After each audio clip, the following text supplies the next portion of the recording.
Hello, everyone. We are here at continuing the Crossroads series, and today we have very special guest, and that's JJ. Hi, JJ. Can you hear us? Yes, hi Ogi, lovely to see you in person. Thank you. It's always a pleasure to meet new people who are helping startups and scale ups to grow. So really excited to have you here with us. And in a second, we'll say it, but actually, people will have the opportunity to meet you in Sofia in Bulgaria in less than a month. So it's really exciting. It's getting more and more exciting. You're coming all the way from London, I think, right? So I'm flying from London. Yes, absolutely. Yeah, and Yes. it's going to be my first time in Sofia. I've been to Bulgaria, but not to Sofia. So really looking Amazing. forward to it. So we'll have a good opportunity to make good first impression on you, right? So Yes. great. We are actually meeting at the maybe the best place that you could see for your first time in Sofia, which is the National Palace of Culture. So we'll have four rooftops where different happy hours will be happening. So I'm pretty sure you will love it. Oh And wow. it's just that the Okay. weather is also nice. So let's see. Perfect. Uh, And for those who have seen your profile already on our website and on social media, they have seen that you are helping companies, startups, and scale ups with PR. And that's why I wanted to get some PR advice from you today. And I'm pretty sure that everyone watching will be appreciating that. So the first thing is, I think, because PR always sounds like, huge corporations have a PR and it's like either a department or it's a person or it's an agency that's doing the PR for them. So I'm asking myself, as a PR or like as a startup, when is the right moment to start doing PR or to start working with someone who does PR? Yeah, so yeah, public relations in general does sound a little bit scary. I think especially if you've never been exposed to it, right? And I think PR gets a bad rep because of all the movies, all the series where you kind of have some sort of dark magic trying to do something behind the scenes. So I totally understand why some people are thinking like, okay, so what exactly it is. And don't get me wrong, obviously there's like, let's say political PR, and that's, well, the crazy stuff is happening that we're witnessing around the world right now. Also, there's corporate PR, where you have like a lot of corporations and big teams kind of work in there. And then startup PR is not as new anymore. I think when we've started out in 2018, so Black Unicorn PR is almost 8 years young, let's put it that way. The whole reason why I started Black Unicorn PR is that I was working in a startup, in a tech startup in London, and we were looking for a PR agency, and we were pitched by some of the biggest PR agencies. And the the interesting thing was, first of all, the budgets, right? The budgets were absolutely insane. Secondly, you have some sort of top dogs coming and pitching you the dream, and then once you sign, you usually get passed on to someone that is extremely junior or someone who just started out the PR journey. And doing public relations for a startup, seed, pre-seeds, I don't know, Series A, is not the same as doing public relations for, let's say, Microsoft, Tesla, or Apple. It's totally different. And the whole reason why I've started Black Unicorn PR is because I saw that there was a gap in the market and that bigger agencies could not necessarily cater to startups in the way that they actually had to. So we ourselves will work with a variety of startups. So we have experience with pre-seeds all the way up to unicorn level, and naturally, different stages of startups have different needs. Exactly when to start, you always have to, even if you're not doing any public relations, you have to be aware of what it is, and think about exactly, how your reputation can be viewed, let's say, by investors, by your potential team members, or by your employees and stuff. Um, we always advise against doing anything like an MVP level, right? Because you're quite small and don't necessarily have the same impact.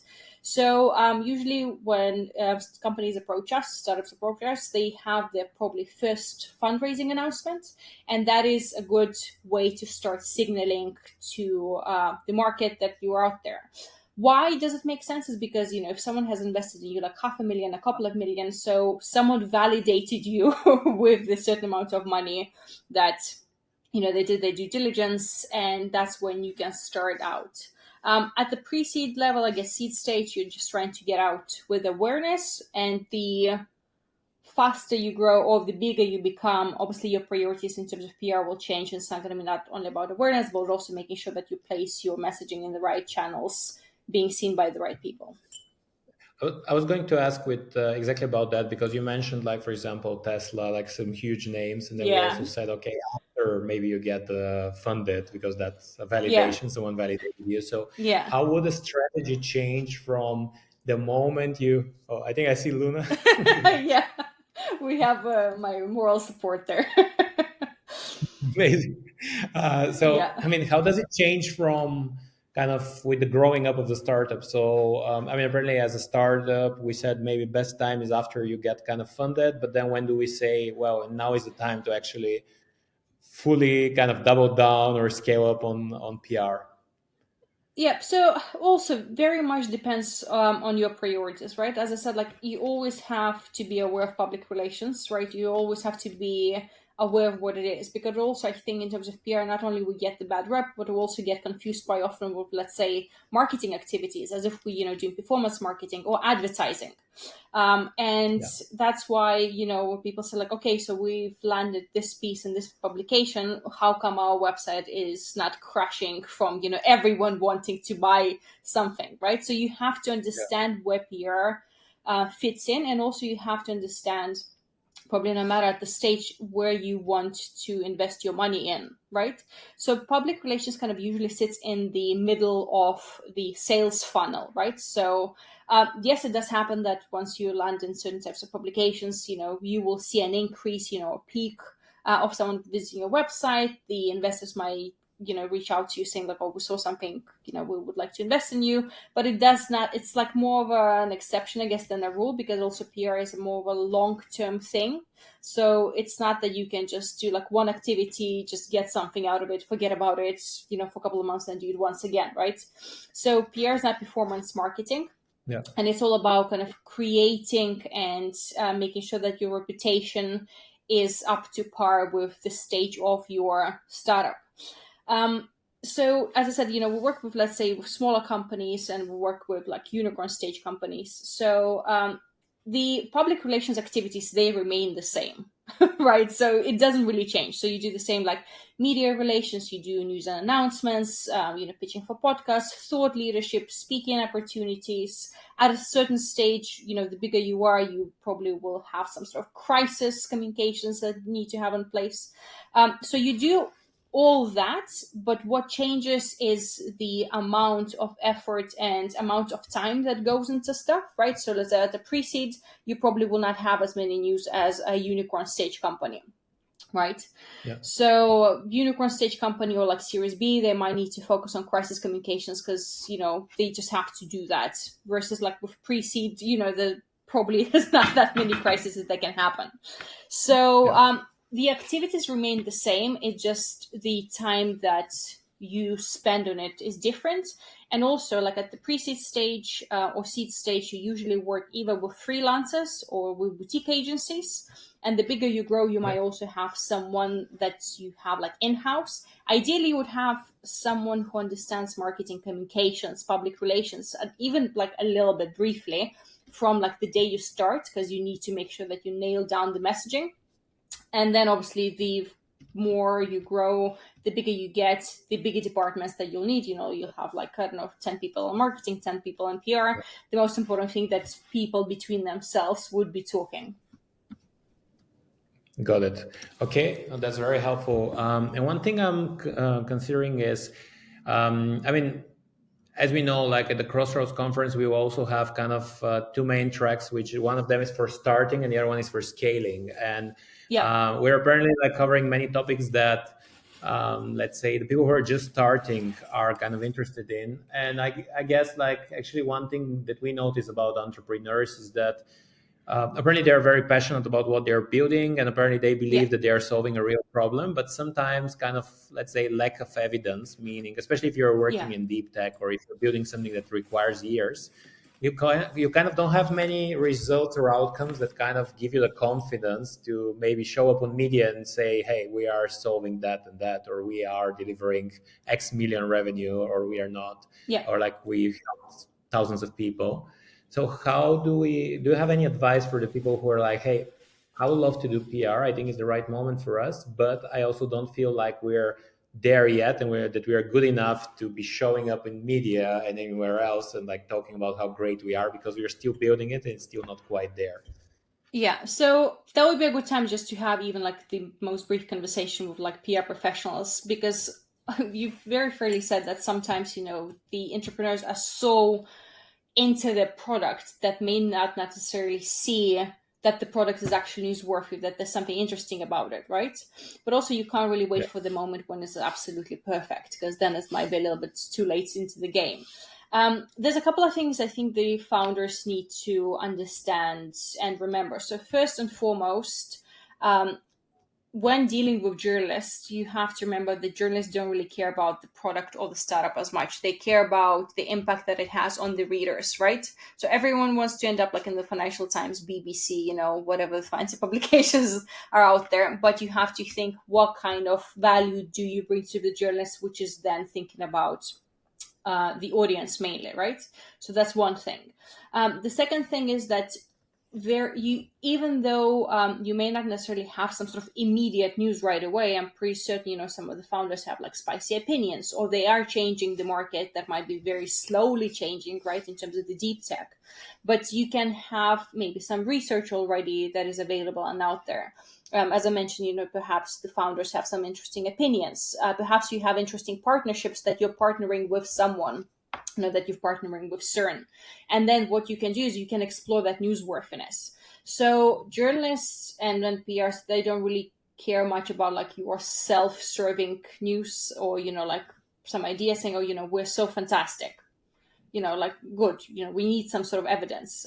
One of the former clients of ours on the website, they just say that they're being recommended, that particular company is being recommended 99% more than any other the competitors. And we're like, wow, this is fantastic data. Where's that claim? How we can get that support? To which they said, oh, like it's one of our clients said that, we're 99% better than anyone else. So, you don't go about those claims. But I think especially like in deep tech, startups, there is evidence, right? And there's also quite often there's a rationale why have you started what you've started. It's not necessarily because you want to be rich and famous, even if it is, you can't keep it to yourself. But perhaps there was some sort of eureka moment that you've decided, okay, so I've been working in this big company, I don't know, like I've been working in Google, and I've realized that I can't really make that much of a difference or that much of a change. So I've decided to go on and start my own startup that is tackling specifically that particular problem.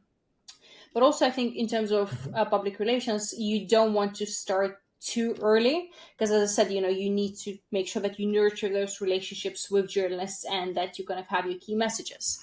But then the most important thing to ask yourself is like, why do you want to do public relations? Like, what is the goal of public relations? This glitz and champagne and all the parties, it's once again, it's kind of looking back at the bad rep that we actually get. But you have to think, okay, so where do you want to move the needle? Is it that, you're looking to fundraise, or you already fundraise and you're looking for, let's say, Series A? Are you looking to maybe hire new talent? Are you thinking of, I don't know, like probably entering new market? Right, so variety of those little details of the puzzle will heavily reflect exactly what you do in terms of public relations. And I think quite often public relations, people think, oh, we'll just sprinkle public relations everywhere, we'll just release the press release absolutely everywhere and just hope for the best. But you always have to think yourselves, and also get, if you work with someone in PR, asking them, okay, so why are we doing this? Like, what is the rationale behind it? Got it. Okay, that's very helpful. And one more thing I'm considering is like for everyone who is just like hesitating if they should start. If and I think I see it almost every day on Instagram. There is this ad that's saying, "Hey, for 97 euro, you can get featured on Financial Times and so Oh on." my Yeah, I see your God. reaction. Yeah. So I was going to ask you, what is kind of a quick win, like one thing that everyone could do in order to boost the visibility of their startup? I judge from your reaction that it's not Don't do that. paying 97 euro for being featured on the Financial Times or something. But like, do you have any tip on that? Yeah, well, just to address that, there are a lot of, I can't really say scammers, but like very questionable practices in terms of, exactly what you said. Like for a certain amount of money, we can guarantee you that you will end up on XYZ. So whoever's listening in, when you see that, just run away, right? The same thing if someone is working with you in public relations and they say like, oh, we can guarantee you that you will end up somewhere. That's also a massive lie, because we heavily depend on newsworthiness, and also we depend on what journalists are writing. A good PR professional will be able to tell you with the information and the data that they have, more or less what you can expect, but you can never be 100% certain that this is exactly going to be, that length of a story in that particular publication. And I'll give you two examples. So first, we had a client that had an interview with the New York Times, and the interview was around like 1 hour. So the client was expecting like a full-blown feature on the New York Times. In the end, what happened, the feature came out, but they were mentioned alongside with like Airbnb and some of the big players in the game. So that was a win, right? They were still in the New York Times. So that's one thing. Yeah. So from my perspective, it's important to manage expectations. And then now we had a client that was interviewed for one of the bigger top tier publications, and we've been waiting for like 4 months now for that piece to come out. Right. Yeah. So it's not that it's like very instant. And in terms of the easy wins, so I think the first and foremost that founders or the teams should do is look into their press and PR hygiene, which is like very basics. So first and foremost, do you have a press kit? Press kit is company's backgrounder, 1 page, half a page, like very factual, straight to the point, who you are, what you do, why you're doing what you're doing, how the founders met, and what problem are you tackling? Because once again, let's remember that journalists care about the impact that you have. Founders' biographies. Once again, it doesn't have to have too much glam and glitz, but it has to be very straightforward, who you are, what you experience, and how you came about. Then another thing to have on the website is a press page. So have like a dedicated press page, what you would have maybe some of the logos of previous coverage that you have, or if you're drafting some press releases and then sharing them with the media, you can also upload them there. Have the right contact of your PR team, and if you don't have a PR team, just create like press at Gmail address. Photography, please, I beg you guys, invest in good corporate photography. If you look at Sifted, if you look at TechEU, there are like a couple of articles where they literally bash founders that have like bad photos. And I mean, it's not that they just say like, oh, this is not a great photo. They actually put your photo with your face and say that like, this is really bad. So invest in that.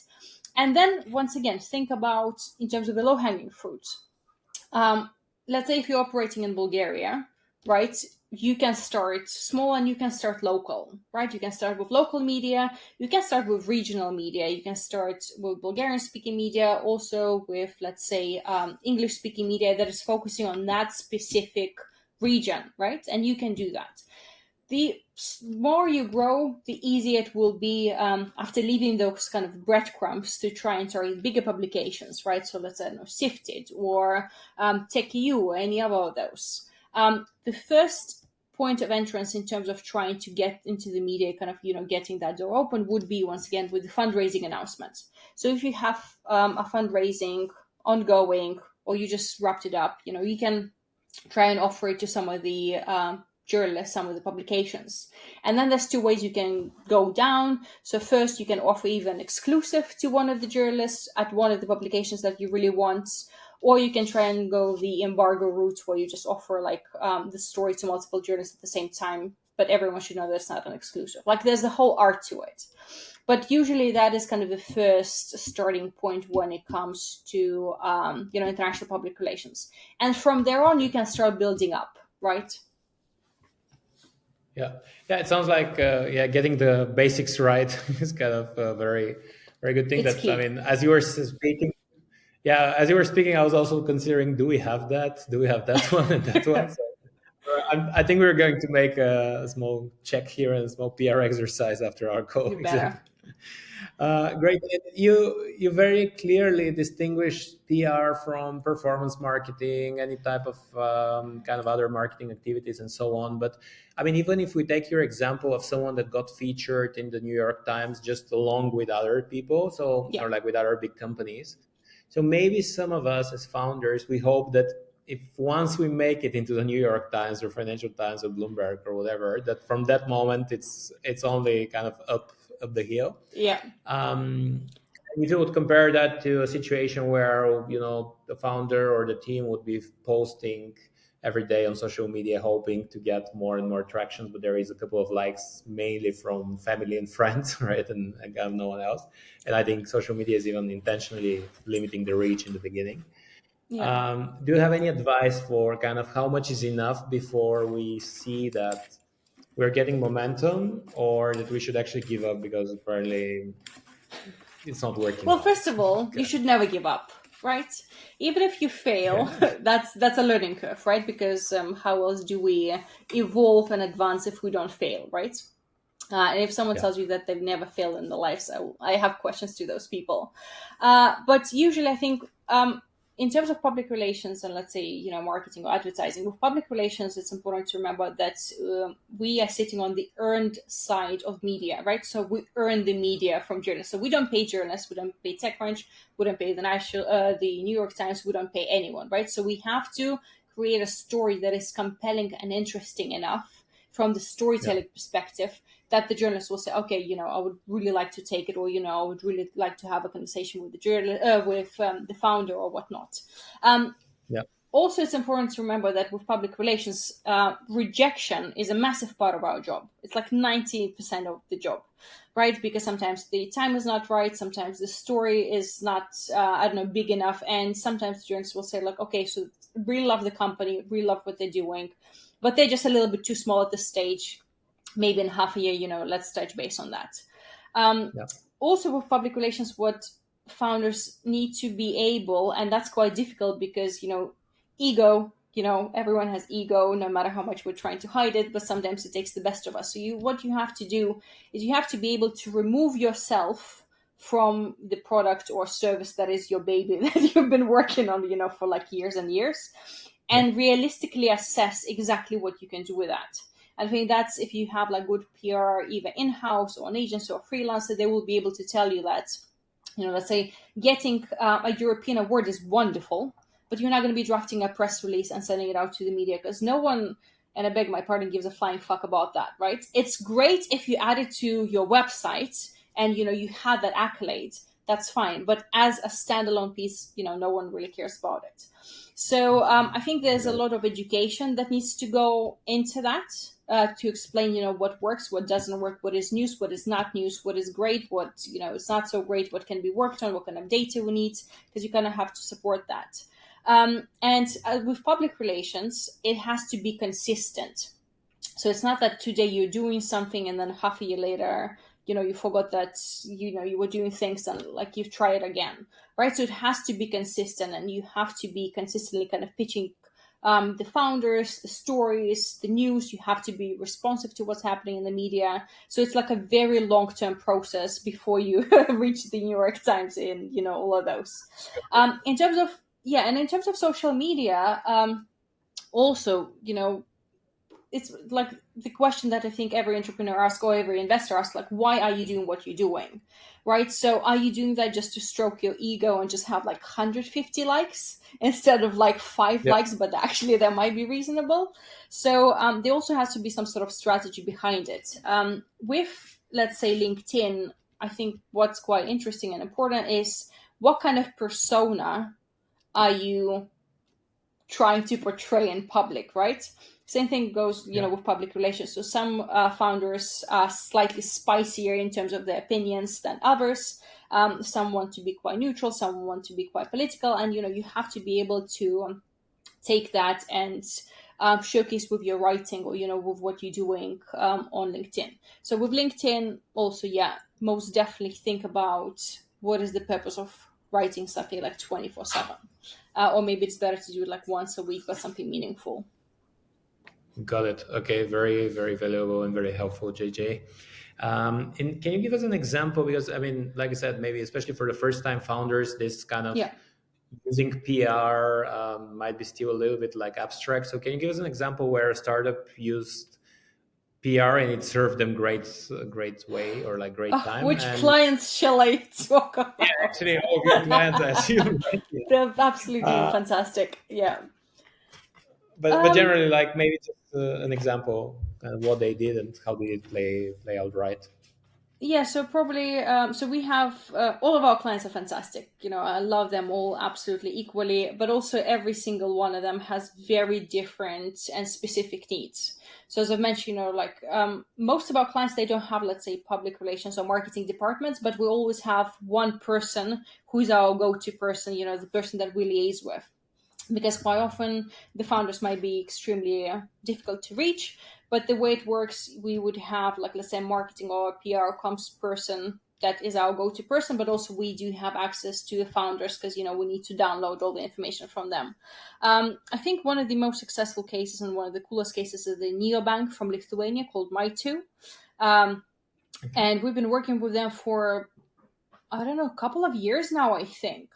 And it's been very consistent. It's been very strategic in terms of exactly what they're doing. So, you know, we've started with like news and announcements. Now we're proceeding into positioning both of the co-founders, you know, to speak at different events, to go on podcasts. And I think they see the value in us even beyond that, because they also use us sometimes, you know, as a voice of reason. And we have like a lot of kind of good sparring in terms of, you know, the ideas that are happening in the company, and we actually feel like we are a part of their team, so it doesn't feel like, you know, we're just like a black box somewhere where they don't see us, Yeah. etc. You know, we're always on WhatsApp, we're just chatting, you know, we're brainstorming some ideas, etc. So if you know, whoever's listening going to be looking to, you know, googling My2, there is kind of good coverage. There's strong trade publication coverage. That's kind of the bread and butter for a lot of fintechs. And then, you know, you can see where the guys have been over the last couple of years. Great. Okay, that's a very good story. And one, because I mean, I really got inspired from the checklist on do we have everything from the giant Yeah. community. So Yeah. are there? Can you also? Yeah, I mean, that's why I want to get another list. Can you tell us of like what are the kind of the biggest mistakes or pitfalls that startups do in the early stages when they try to do PR and Yeah. they Oh my guess goodness, how get much it time do we have? So well, so that was so the top 20. That's top joking. 20. Okay. So, yeah, the first one is probably not having the kind of key hygiene items in place, right? That's the first thing. Yeah. Secondly, try not necessarily understanding what PR is and where it stands, because you know, communications, public relations, people think that it's quite easy and that, you know, all we do every day is just sit on ChatGPT, drafting press releases, and then just sending them out to like journalists for the sake of sending them out, and just hoping that something happens. So that is not the case what we're doing, right? They always ask yourself, who exactly are you trying to target, and then also think what that target audience is reading, right? Yeah. So let's say if you're trying to target developers or cybersecurity specialists, probably some of them are reading, you know, Sifted TechCrunch and the New York Times, but I have a feeling that most of them probably are within some sort of communities, let's say on Reddit. And then, you know, Yeah. that kind of answers your question. Do you need to write a press release about something and share it with someone when your audience is in a totally different channel? So once you've answered that, think about doing some basic research into the publications that you're trying to reach, right? So let's say TechEU, Sifted, TechCrunch, they do, of course, write about funding stories. But let's say the likes of Sifted, they also have like opinion pieces that you can try and pitch, right? They can also have like how-tos. Usually they come like with bigger companies, but at least, you know, understand what the journalists are writing about. The next stop is to figure out who is your journalist at that particular publication that you have identified. If you're within fintech, it's pretty much guaranteed that there will be a journalist or journalists in that particular publication that are covering fintech. The last thing you want to do is just try and target, you know, like info at inbox, or get in touch with the journalist that is not writing about your industry. So it kind of goes back Yeah. to very basic research.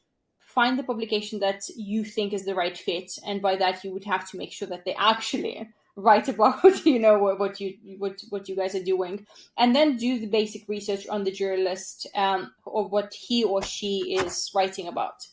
Then in terms of press releases, so there's two stories here. Some people say press releases are dead and no one needs them. The other say press releases are not dead and you definitely need them, and otherwise you can't really get in touch with the media. And it's not true either in either of the ways. So first of all, press release is not dead, but your press release has to be written in a very compelling way. Your press release should not be like 10 pages, just fluff for the sake of being it. It has to be very structured, very straightforward. Once again, it has like the catchy title, it has a little bit of information. We usually add a couple of bullet points, then it has meaningful quotes, not just like we're delighted to announce that we have raised X amounts of money, and it has to have some sort of proof points. Then with press releases, if let's say it's a fundraising press release, of course you can try and get in touch with like some journalists, either and exclusive or embargoes, but also you do not necessarily need to have a press release to pitch a journalist your idea. Right? So sometimes it's more than enough just to say, this is who we are. This is the problem that we're having. This is the size of the problem. And these are the steps that our startup service product is solving.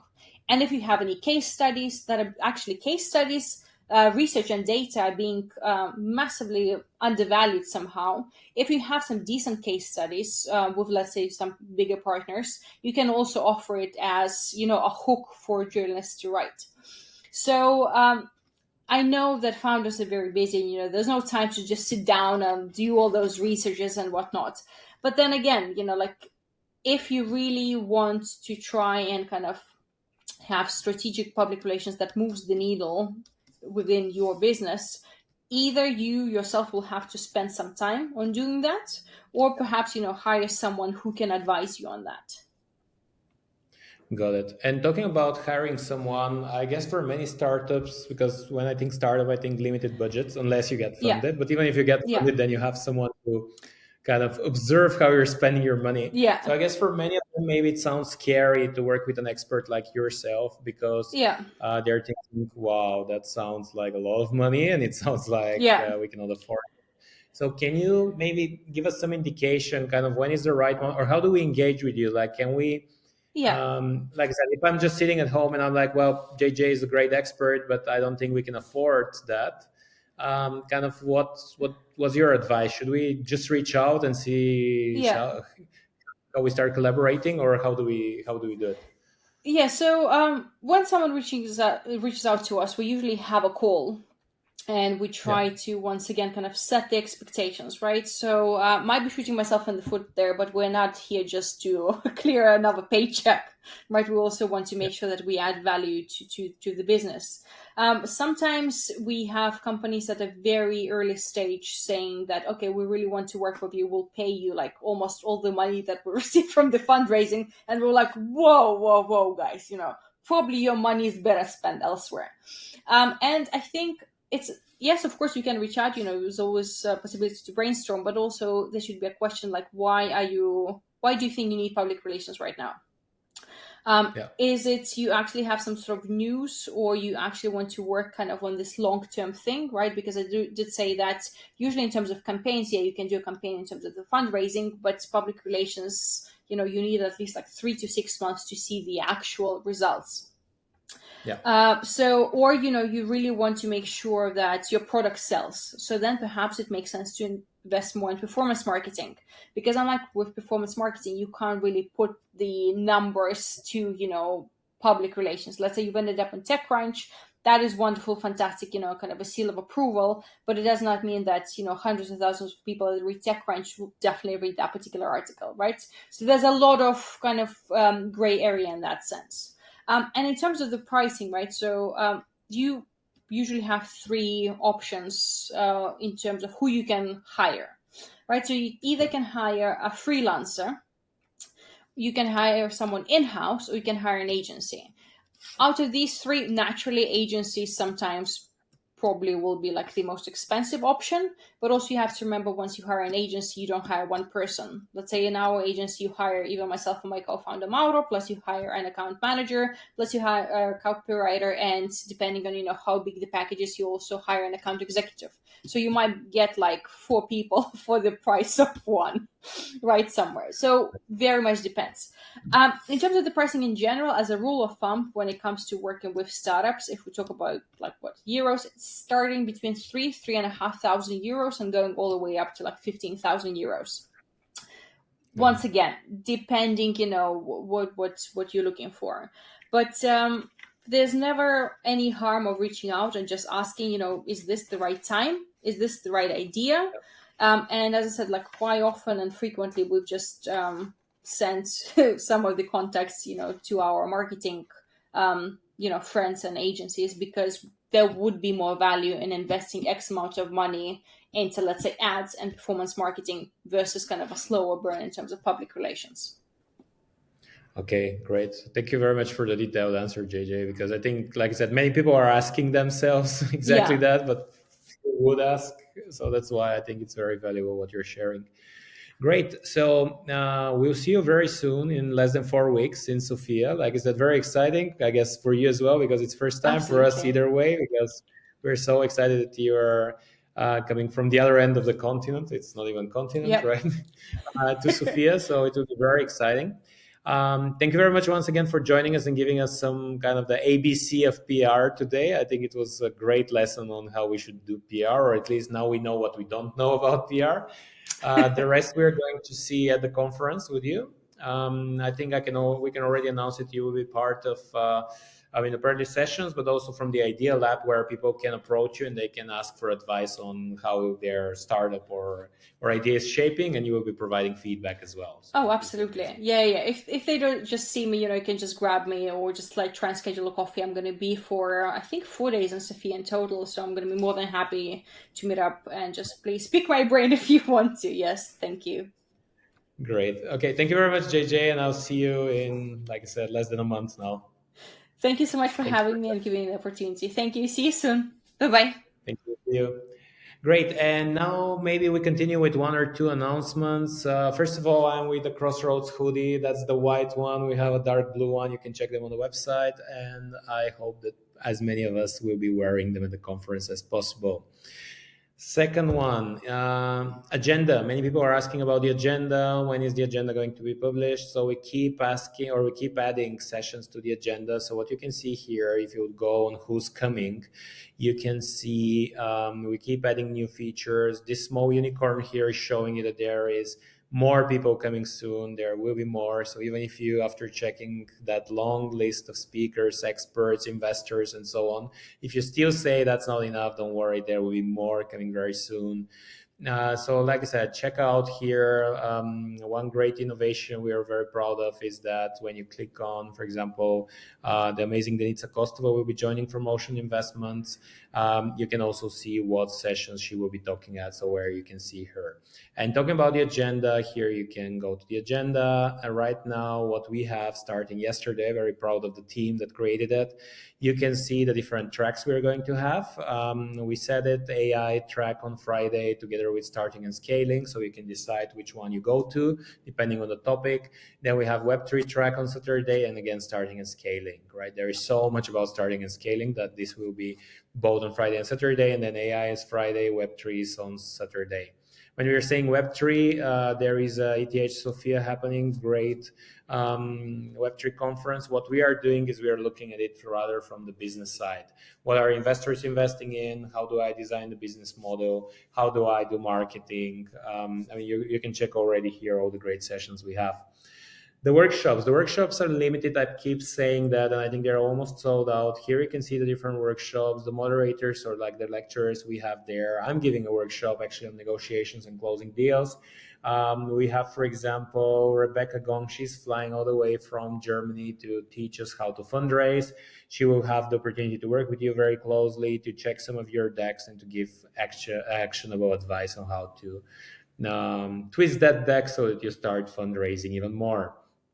We have, for example, you can now see all the networking options. As you can see, by now we have 10 of them. There will be a female entrepreneurs get together. ABO are hosting their happy hour. Everyone can go meet the organization. The Bulgarian Angels Club are hosting their event as well here. There will be a policy in the bar hosted by Besco. And then this one is very exciting as well. Nico and Mario, they are from Club Globos, and they are coming all the way from Barcelona to Bulgaria. You will see them. They'll have a networking area. They will be hosting or moderating some of the speed datings, but also they will have a happy hour. There is the founders brunch. This one is on the last day of the conference on the 19th. You do need to get an extra supplement for that one. It's only 300 people. It's not for everyone, but it's going to be very exciting. We're going to talk some founder stories, investor stories.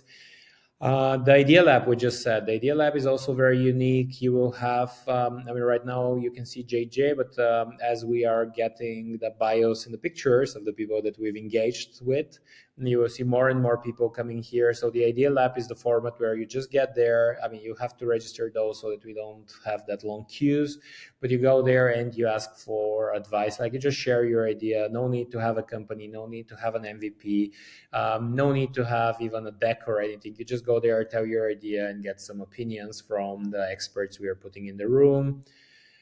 We have a co-founder speed dating last year that was a total hit. Like, people loved to talk to other people, figure out what are they working on, exploring opportunities to collaborate. And of course, the legendary speed dating. Here we're inviting investors, customers, and experts, so you can meet them, you can tell them, or you can pitch what you're working on, and they can give you feedback. And as you can see here, these require registration through the app that will be released soon.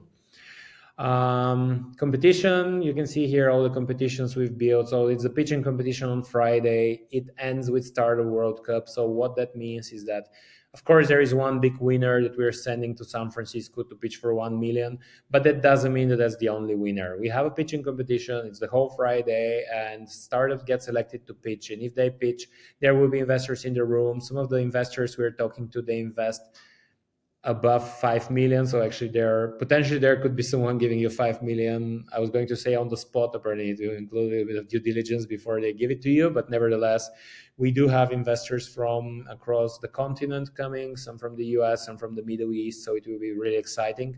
And like I said, by applying and by pitching on stage, you get the chance and the exposure to these investors. It's not related to going to San Francisco. Of course, if you would do both of these things, it would be amazing.